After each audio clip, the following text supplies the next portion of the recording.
Well, this is the wisdom of the Qigong in the sense that we want to always acknowledge, without any resistance, you know, where we're at, what kind of day it is. So, congratulations, you did the hardest bit. Now we just make the practice match how you feel today, you know, what feels good. And fortunately, we always do the same type of stuff. Feel free to change the order. Let's just come into breathing, okay? So gently touch the lower abdomen. Probably as a habit by now, a lot of people just start automatically adjusting their posture, even though they're just going to work on the breathing and stuff, because it starts to happen on its own when you turn your mind in that direction. So as we attenuate to the breathing with the lower abdomen expanding gently and contracting gently, slowing down, a longer breath paired with the longer exhale. The inhale and exhale are the same length.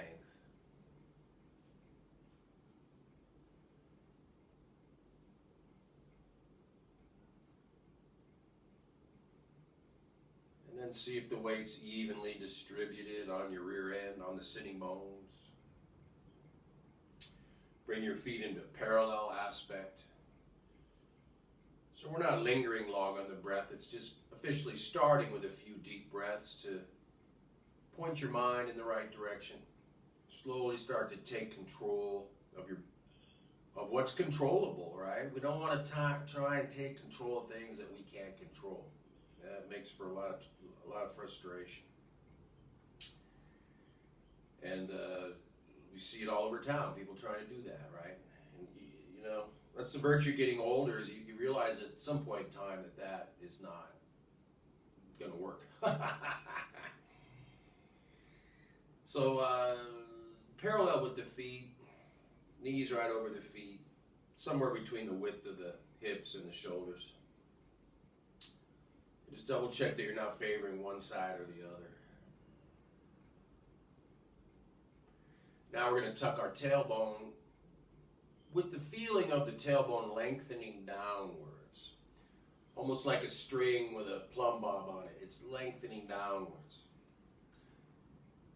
And I want to try to straighten that lower back. Again, like the plumb line, dropping down with gravity. So wrapping helps that, because when we bring the arms forward and soften the chest, we get a little slack in the upper body. When you do yoga posture or military posture, this kind of thing, you can see everything gets pulled up and it gets tight. So when we wrap, it puts a little slack in the back, a little softness. And I let this slack that comes in here transition into the lower back. It allows me to straighten my lower back gently, or move towards a straighter aspect in the lower back. So let me be clear, your lower back dipping in like this, we're just gently going to straighten it. You'll feel it pushing back away from you a little bit in the kidney area. Good. Make sure the shoulder blades have separated. That should cause the elbows to move away from the body a little bit. The shoulder blades, if you were to look behind me, separating like that.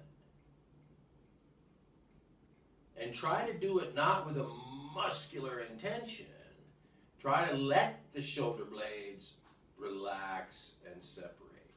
That's a huge difference. Letting it happen.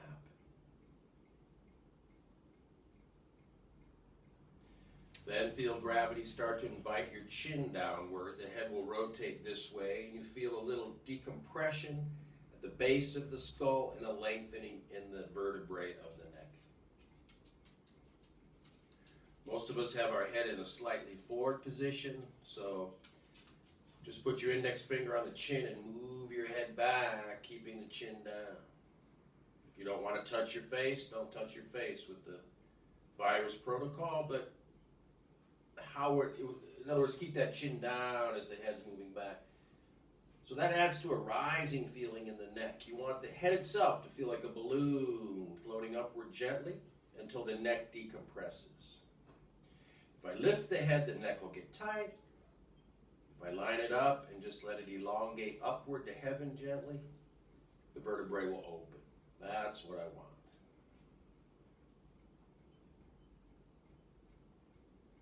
The tongue then can gently touch the roof of the mouth exactly where you put it when you make the L sound. So if you say like or love, you're going to put the tongue right there, gently touch, then relax the tongue. It creates another pathway, if you will, for energy to come from the top into the roof of the mouth, down into the tongue and down. You can think of all that excess energy in your brain, right? Just going into that pathway and flowing down the front like a waterfall into the lower abdomen. From there, we can let it enter the tailbone, and on the inhale, bring our mind and the energy back up the spine. Notice how when we finished the posture adjustments, we just glided gently into circulating the energy. Hi, kitty, kitty. Hello. Hello, Mila. You're not a cat. No, sorry. It's a very warm day today, and I just drank some of that warm tea, and I tell you, when I move my mind through here, I could feel the energy going like no tomorrow. Very, very warm wave and tingling. However it feels to you is how it feels to you. Don't let me mislead you into how it feels. But there again, you'll notice environmental factors, temperature, all this, and things you've done. When you bring the energy back down to the center here, now split it and let it go out to the hips and down the outside of the legs to the knee, ankle, foot.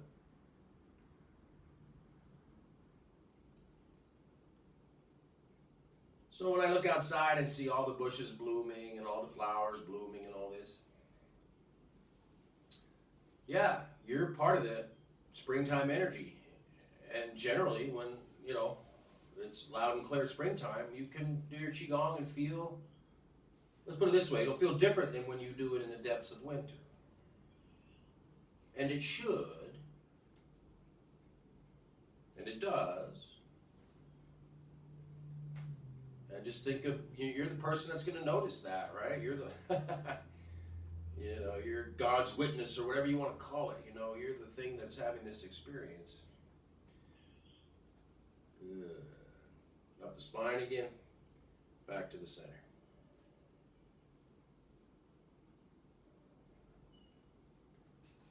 The cat's chatting up a storm today, huh? Wash the hands.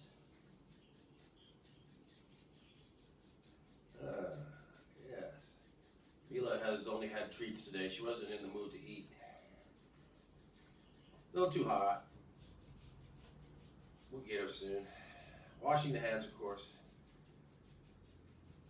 Keep the breath going. Just keep it extra gentle today. Anytime you don't feel centered or feel 100%, right? You get credit for doing it. Just make sure you back off a notch. Let the wrist relax, elbows, shoulders. Relax the lungs. And then you should feel some tingling, warmth, change in the arms, into the shoulder, into the lung. Let's see, let's do our circles. Dropping the chin, moving that head back, floating it up again. At the same time, the tailbone swings under. Remember that letter C architecture with the chin dropping and the feeling of the tailbone coming under and rounding this way. So the metaphor of a letter C through the spine, straight back, rounding, just like this. Good. So adjust, then start the circles in the neck.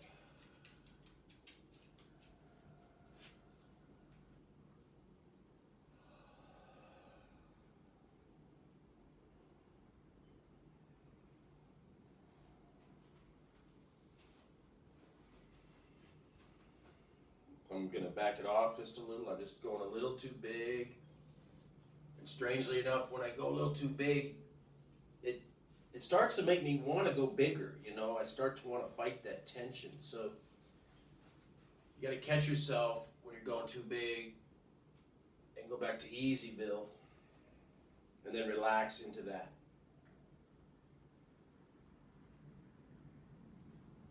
And I don't know when you finish having to make that adjustment, because I've been doing this like 20 years and I still have to make the decision not to overdo, to go in the direction of the softening. Come into the turtle from the ground, pushing gently, the balls of the feet against the ground, cause a rising, and then release that pressure way down there and take it into the heel.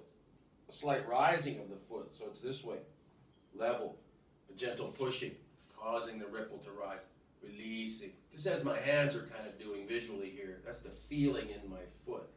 I don't actually lift the heel or the toe. It's more the feeling of like when you're standing on a boat and you have to adjust your feet, right? To harmonize with the rocking of the boat. That's kind of the feeling of it. And that metaphor of the boat just gently rocking, see, that helps you soften into the motion instead of working so hard. Good. Let the hands roll off, arms elongate, and circle in the shoulder with the breath.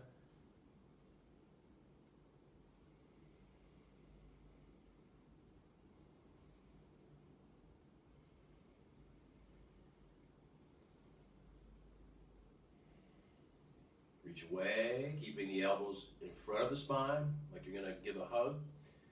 Pause and let the shoulders drop.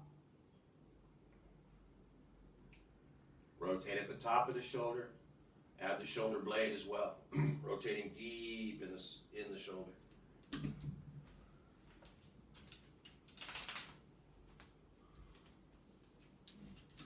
Hello, doggy.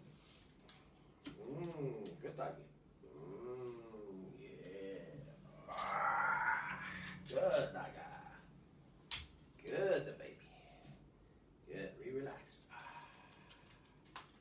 I have mostly hardwood floors through the house, so that's where you'll find Mila in the summertime. The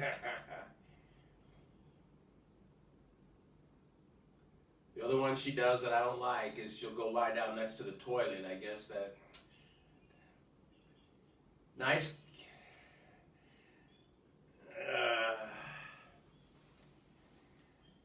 It makes me clean the toilet and the floor more often, so I don't have the heart to not let her do it, but it's, yeah. If I haven't cleaned it that day, I have second thoughts. What are you going to do, right? Dogs are very dog-like, I've noticed. They're filthy animals. If they weren't so darn lovable, they'd be in big trouble, you know? But there it is. Speaking of dogs, take the dog walking yesterday. I'm just very consciously tucking my tailbone more as I walk. So much at home time, so much sitting around. Just starting to get that tension in the lower back. So I could feel that now, having held that tailbone tuck when I was walking the dog. Feel the muscular soreness there a little bit, which is good, but you know, it's just a constant adjustment. We're a living thing, so we have to get more hip to the idea of constantly adjusting. Okay, turn to the right now, extend left leg, and here we go. Rotating at the top of the femur. Try to sit on the right side more and bring the left side forward.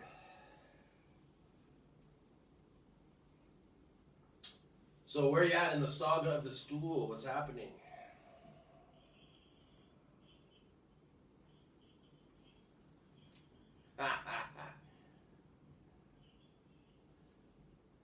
I want you to use it a couple times.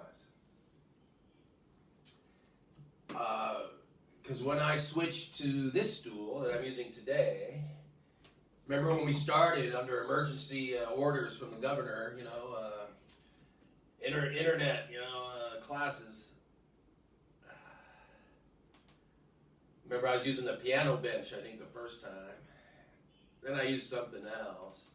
Then I landed on this stool because it's a little taller and I like the idea of being somewhere between sitting and standing. But nothing ever felt as good as that piano bench. In other words, every time I changed the chair, it brought a new problem and also a new advantage, but you get the idea.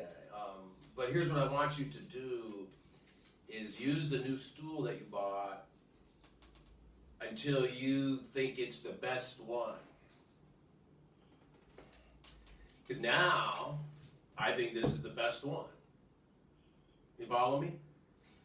I want you to have that experience of changing the chair, literally, that you use for Qigong, if you're interested in this. And then stick with that new version until you adapt to it, and then accept it, and then arrive at the magical village of this is the best chair possible for Qigong. And then guess what I want you to do when that happens? Change it again. Or stand up. Or you try and do it on the edge of the bed or the couch. You follow me? Keep some variability into this thing, because sitting lops off a huge amount of variability already. And then to become, I can only do it in this chair, you see how your body is actually tricking you into doing everything one way. Because our body's lazy, right? You know. So try that. I think it'll be interesting. Matter of fact, that came out of Crowley's writings. He has a book called Book 4. Just book and number 4. I don't know what that means, to be honest with you. Except the number 4 is usually a symbol in the Kabbalistic stuff of like a work completed, you know, like one cycle of the year, you know, the 4 seasons or the 4 cardinal points of the compass. It usually signifies a completion, culmination, a totality, right? Number 4. So anyway, it's called Book 4. I actually have a first edition of it. It's in pretty bad shape. But back when I was a drapery installer, I used to spend, this is back in the 70s, early 80s. I'd spend a couple $100 a week on books. I'd go into LA and go to this place called Gilbert's in Hollywood. It was an old bookstore with 2 old guys in there, and they literally had the wooden ladders. They literally had the patches on their sleeve. All rare books.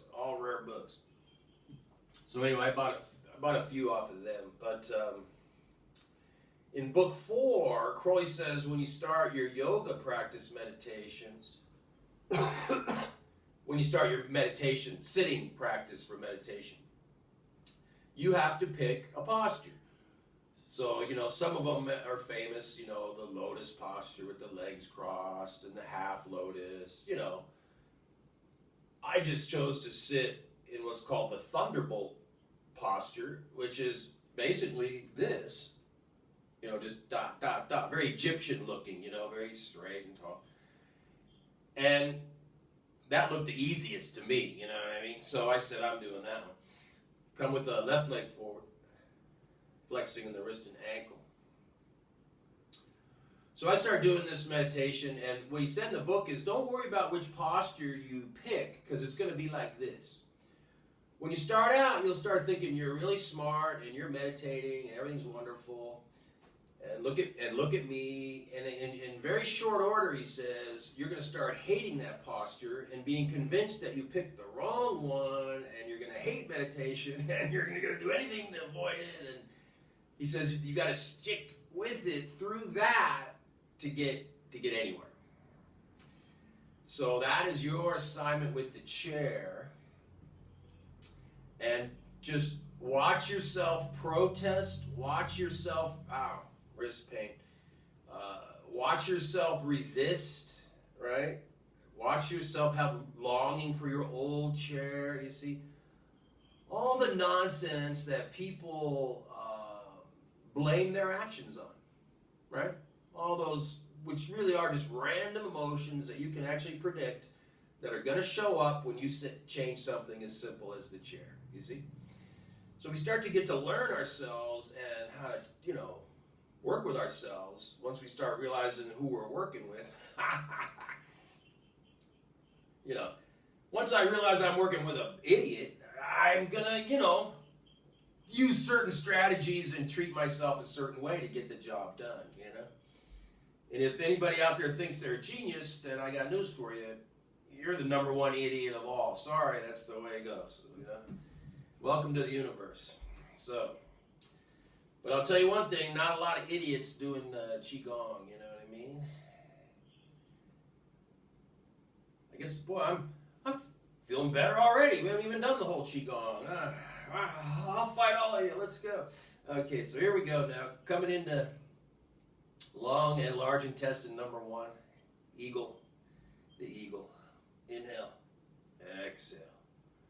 Just like a slow drive on a curvy mountain road. I get up here and I just turn the corner.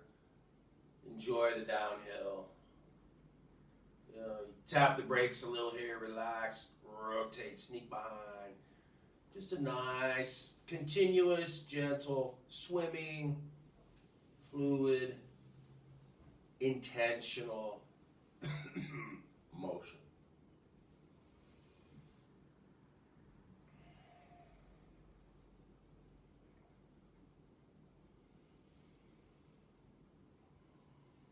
Inhale coming forward.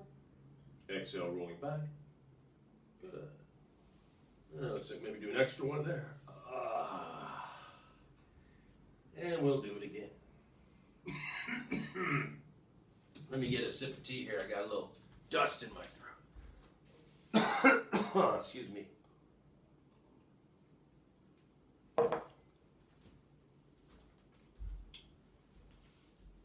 Oh, I got this ceiling fan going. Probably kicking up a little dust.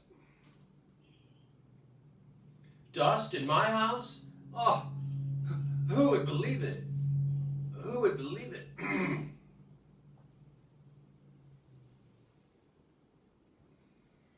Did you notice my fancy shirt today? It's got a collar, pockets, it's got a sleeve, it has buttons on it. It's got buttons on it. No, I was laughing because I walked by the mirror. I was like, oh, I didn't shave in a couple days. So I shaved.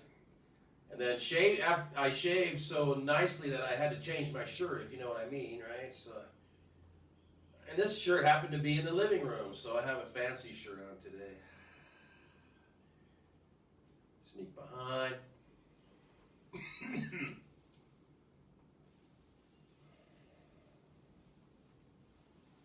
Rotating up.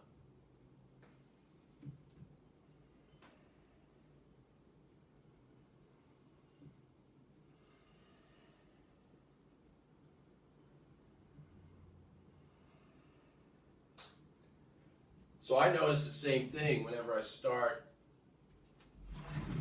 Even if I intentionally say I'm going to do some sitting and then do some standing, I always want to do the whole thing sitting down almost. So I'm just going to do a couple standing here to torture myself. I don't want... Because people... we're just a weird thing, People... They like change. You tell them they have to stay home and they want to go outside, But then a lot of times people spend a lot of energy fighting change, So bring a few changes in that are not really emotionally loaded, like changing the chair, and watch yourself squirm. It's crazy, But it's all part of getting to know yourself and control your energy, your posture, your mind, you see?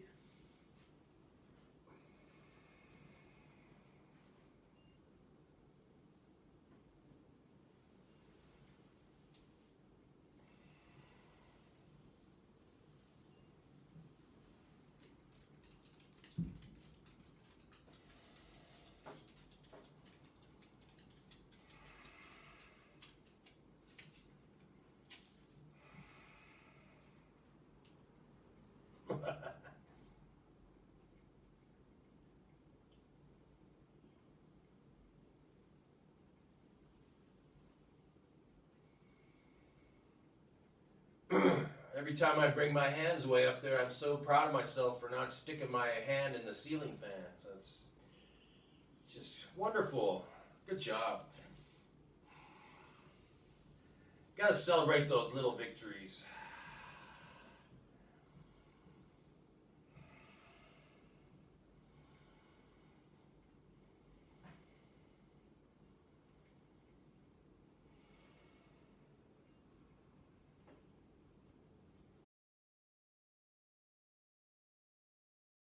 Hey, you watched me wrestle with it, so don't worry about it. It's totally normal. Plugging in all these devices is not a normal thing, you know. God. All right, well, we'll just see if we can't glide through here, you know, and not worry about it.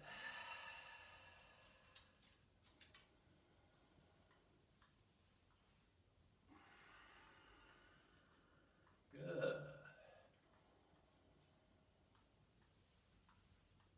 Oh, thank you, Mila. Very good girl. Yeah. Oh, Mila's got her toy in here now. She has this. Give me that.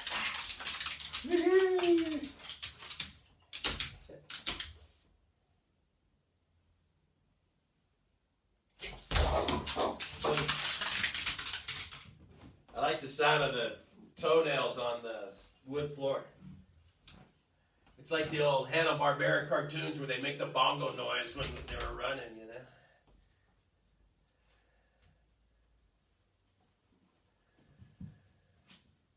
Good. So just like the tide coming in and out, roll over, expand, tip.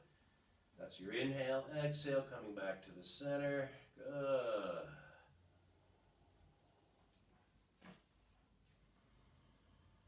Make it about the midsection here. Make all the squirming around and twisting come from that stomach, spleen area. Not so much about the arms. Keep the arms relaxed. They're just following the central motion. Got to keep those arms relaxed. Good.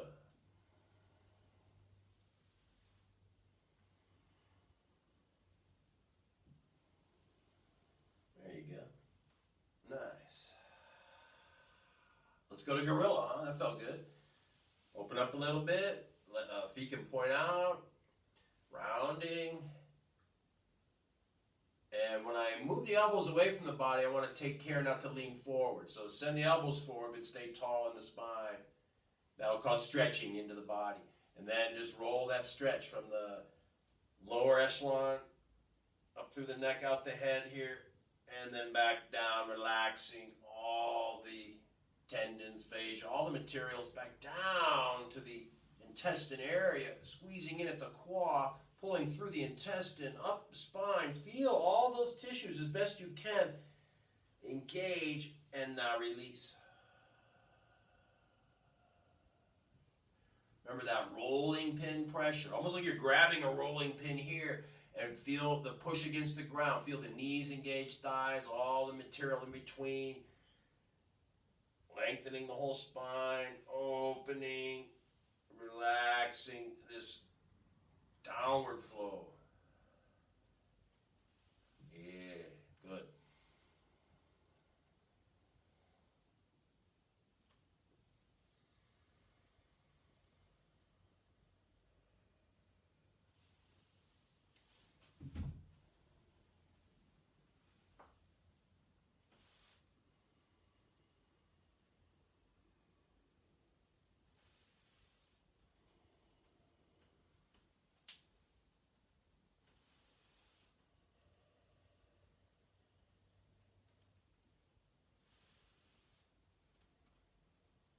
Coming through the back of the knee. Make sure if you're in a seated position that you're doing that. And actually, if you're in a standing position, make sure you're doing that. Not that you are, but you get what I'm saying. That's where people mess up. They overuse the front of the knee. They wind up having knee pain. Had several people tell me, you know, upon discovering that I teach Tai Chi, oh, I tried Tai Chi, but it makes my knees hurt, you know. So I know that their level of instruction wasn't too good, right? they don't know this concept of using the back of the knee. So if you don't understand that, call me or, send me an email, send up a red flag. I think you're getting it, though.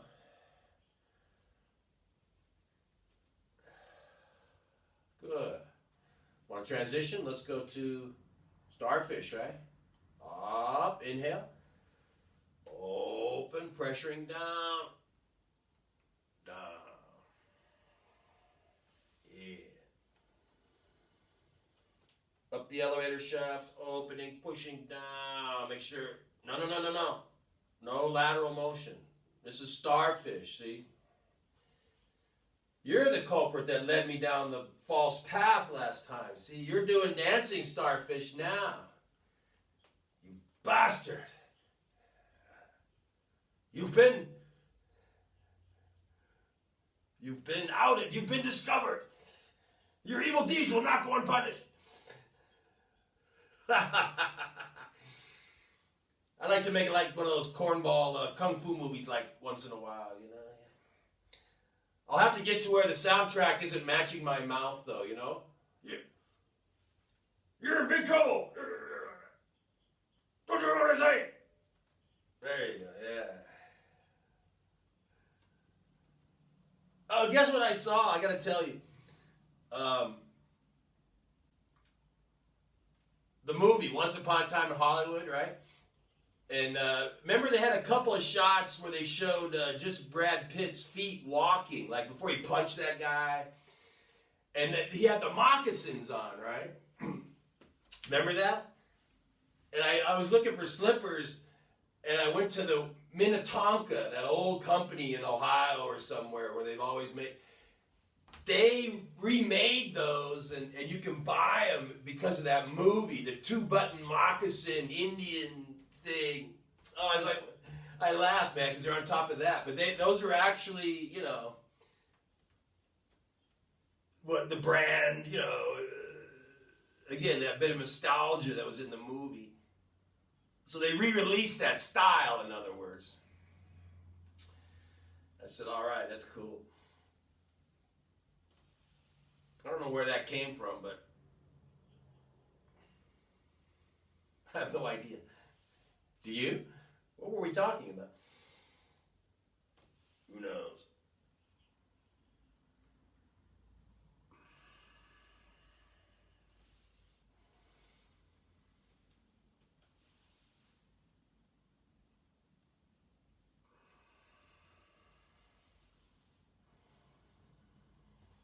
That was it. Yeah. Good job.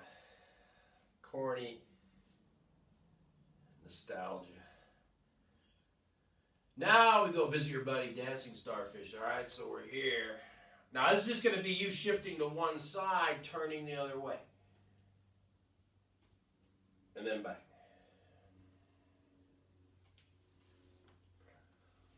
Shift to one side, turn. I didn't even notice it. I was just looking at some clips, to put some clips together.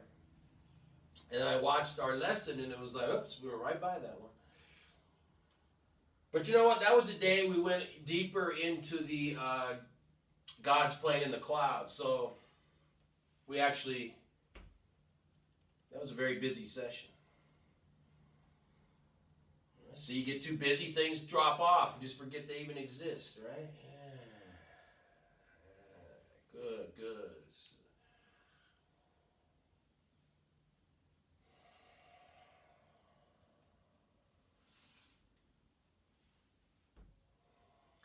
Yeah, you're coming through on this end loud and clear. No glitches, no problem. Does it settle down over there? All right, cool. Donk, donk. I've got that handy wood block with me at all times.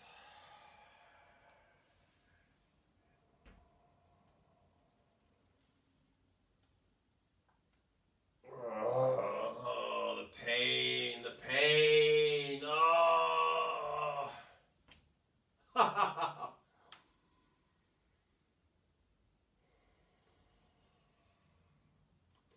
Wow, I tell you honestly, that shoulder, so much better. So much better. Oh, it's a miracle. Christmas miracle right here in May. All right, let's go for our washing the hair now, right?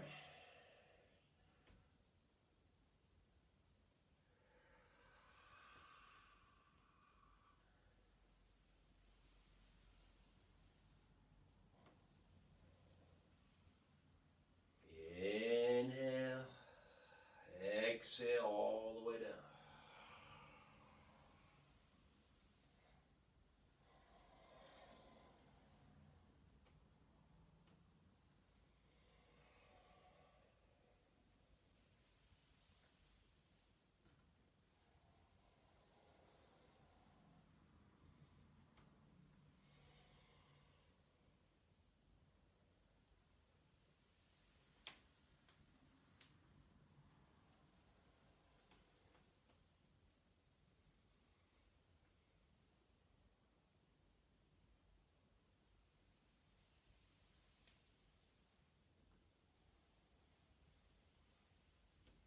Good.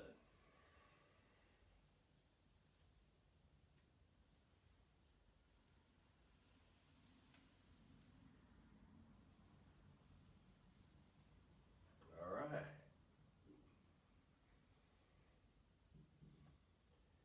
Very good. Excellent, excellent. Just transition right into giant clam.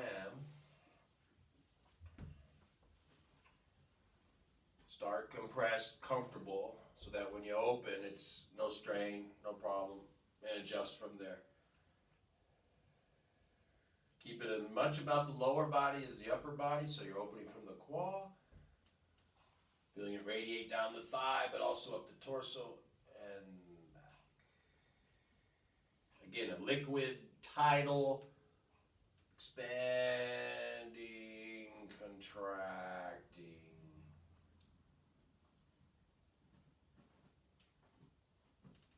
Keep it circular, don't let it get tight at the top, relaxed, and then pooped out at the bottom. It's just like seaweed blowing, or moving rather, in the water.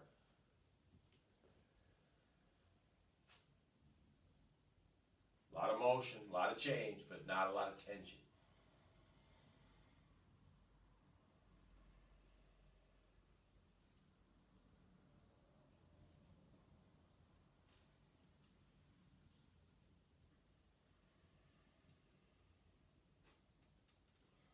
All right, let's change sides. That was kind of weird because the sore shoulder, it actually hurt more holding it still.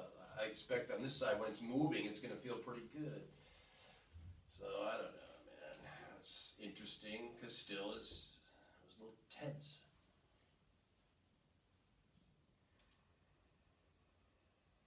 Oh yeah, good job.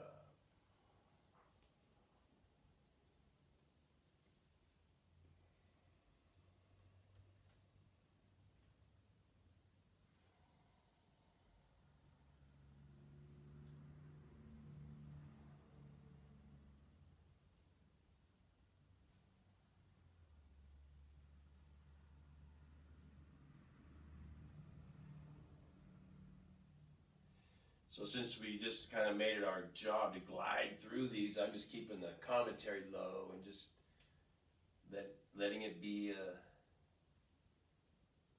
just a steady flow.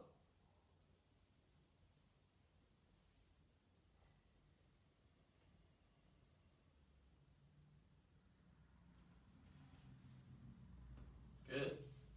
Number 8. Wrapping. Tai Chi position. Feet forward, parallel. Straighten that lower back, drop that chin. Now, relaxing downward. Tortoise back.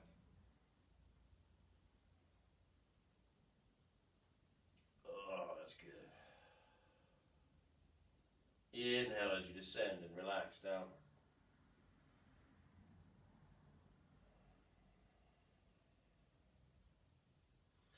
So your hands are kind of just about right here. You come out from that position, let them be there, elbows down, and let them, so you're not squeezing in at all.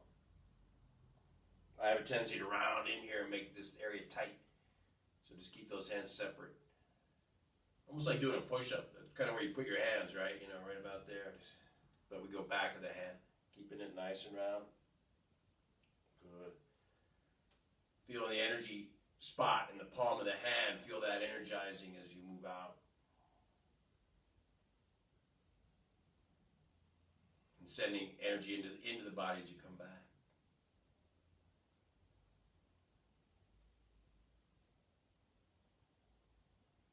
Now I let one side sink, just like a boat sinking. And do it again. Oh, that's good. Keep it easy.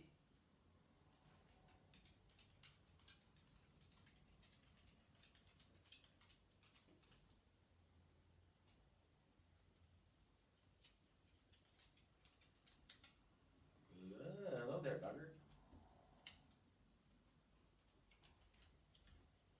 Hello. Yes.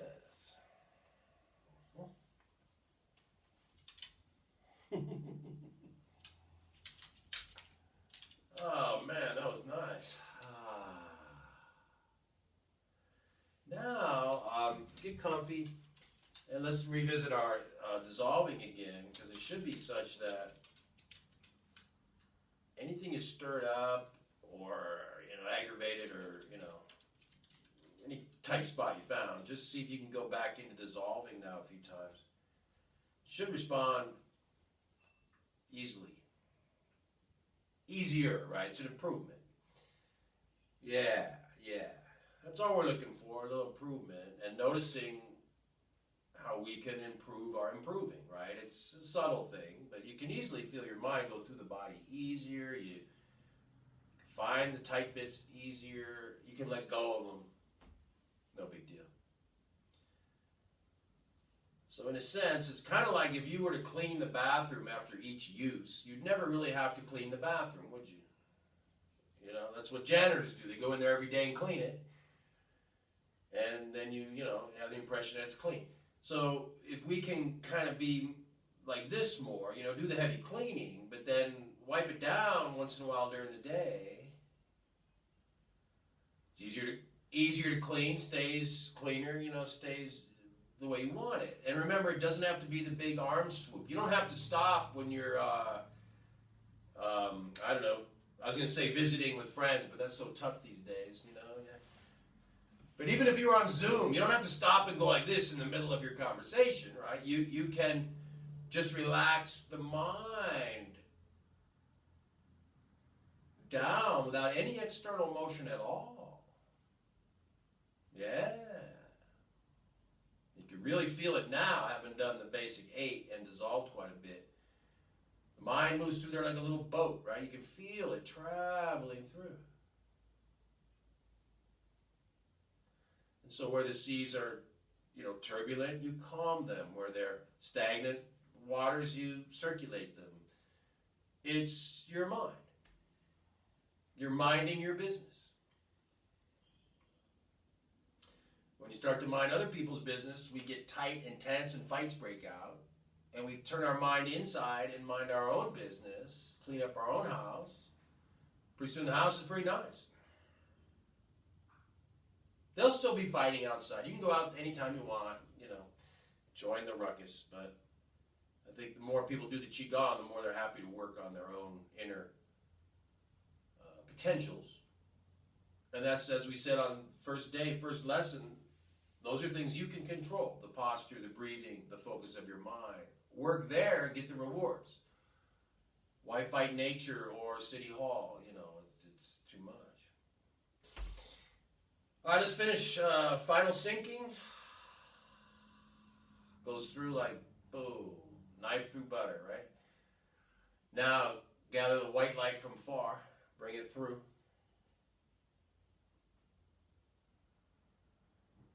Clean, nice, good. Earth energy coming in.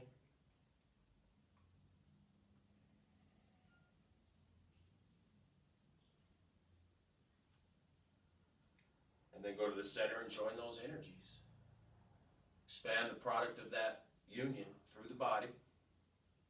mind, through the emotions, through your entire being until you're full, equitably throughout. Expand the mind. Keep expanding it until you blanket the entire world with this energy. And you can go further, but hey, that's a great starting point right there. Now bring the mind back, contracting into the kidneys, bringing that white light with it and charging up the whole system.